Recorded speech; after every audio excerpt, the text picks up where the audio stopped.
Alexander, before I get started, I was just wondering if love is something that you were taught to measure in medical school. Mr. Chairman, please. Let me ask this. Can you give me what the death rate was for Osceola County? I don't know that offhand. You don't know anything! Excuse me, Mr. Lawyer, just a minute. Excuse me.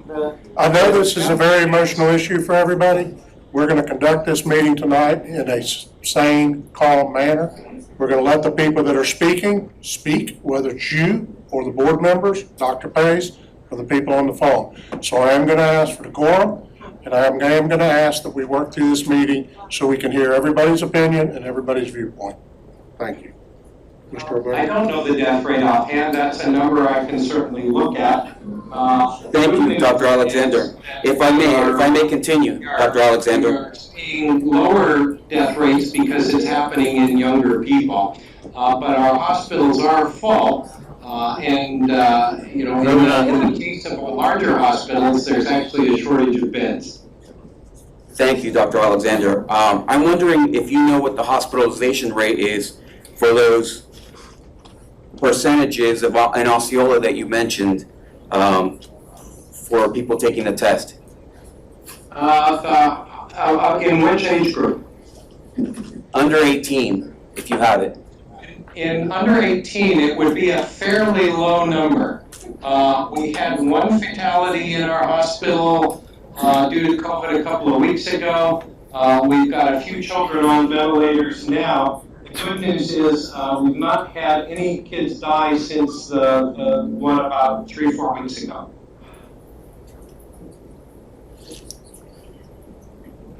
Dr. Alexander, are you allowed to wear a cloth mask in the hospital? No. The recommendation in the hospital for OSHA is that we're now to wear a medical grade mask in the hospital. Do you know why they would make that regulation? That's an interesting question. I think there was some belief that a medical grade mask might be superior in environments with a high rate of exposure to people with COVID.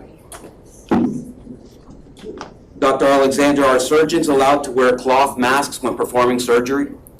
No, surgeons usually wear a medical mask, either a level 2 or a level 3 mask during surgery, depending on the procedure that's being performed.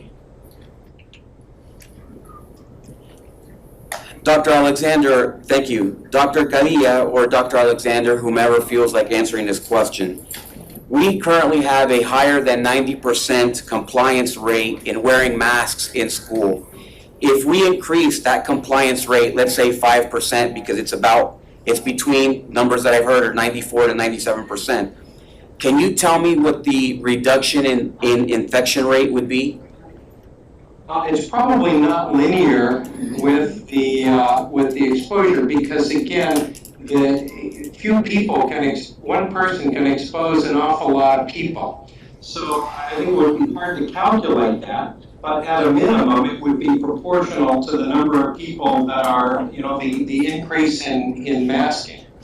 So are you telling me that if we increase our compliance with masks to 99%, that 99% of our students would not get COVID? No, what it would do is reduce the risk at school. By 5%, you would say? If we increase by 5%, you said it was relative. No, yeah, it would probably increase by more than that. We could probably pull up some epidemiologic modeling, but I suspect it would be significantly higher than that. Remember that the reason for masking at school is that when you put on a mask, you're protecting other people. So that the benefit of masking is to prevent transmission. So what would hopefully happen is that we would not only decrease the number of children getting infected, but it would decrease the rate of parents at home getting infected. Dr. Alexander, can you tell me what the percentage of people who got flu this year is? The rate of influenza was actually very, very low this season. Please, I'm asking. Dr. Alexander, feel free to continue. So the rate of influenza was quite low this season, which is largely attributed to the use of masking and social distancing. Okay, and also, you mentioned that our testing rate has gone from 26% to 21% to 18.2%. Well, that's the rate of positives. Right. So, there is some gradual decline of positive rates in the community. In Central Florida, the Florida Hospital Association has reported over the last week a small decline in the number of hospitalizations. Dr. Alexander, may I ask my question? Please do.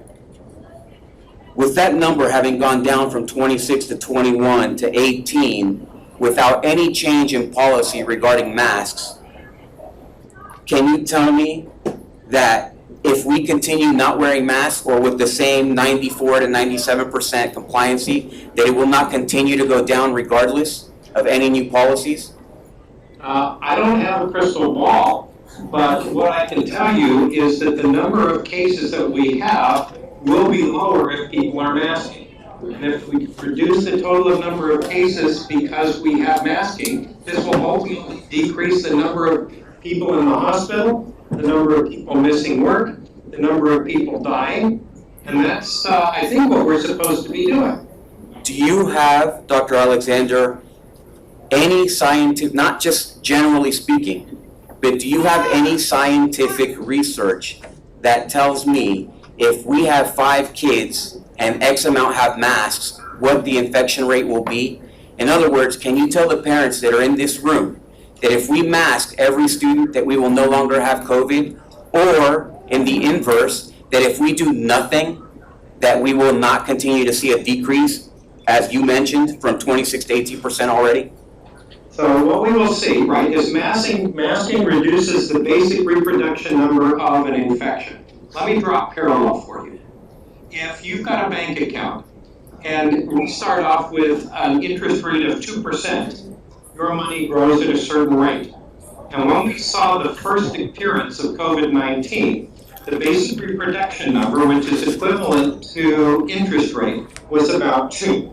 So that with every cycle, one person infected 2 people, who then infected 4, infected 8, and on it grew. With the Delta variant, we believe that the basic reproduction number is now somewhere between 5 and 8. So what that means is now one person affects 8 people, infects 64 people. So this is a much more infectious virus. So when we put a mask on somebody, we reduce that effective basic reproduction number. So masking can only reduce the risk of transmission. The rest of the world believes this. I don't know why Americans don't, but the rest of the world believes this is true. Dr. Alexander, you mentioned that it reduces the transmission. Can you tell me by how much? So estimates are somewhere in the neighborhood of 50%. So with masks, Mr. Excuse me,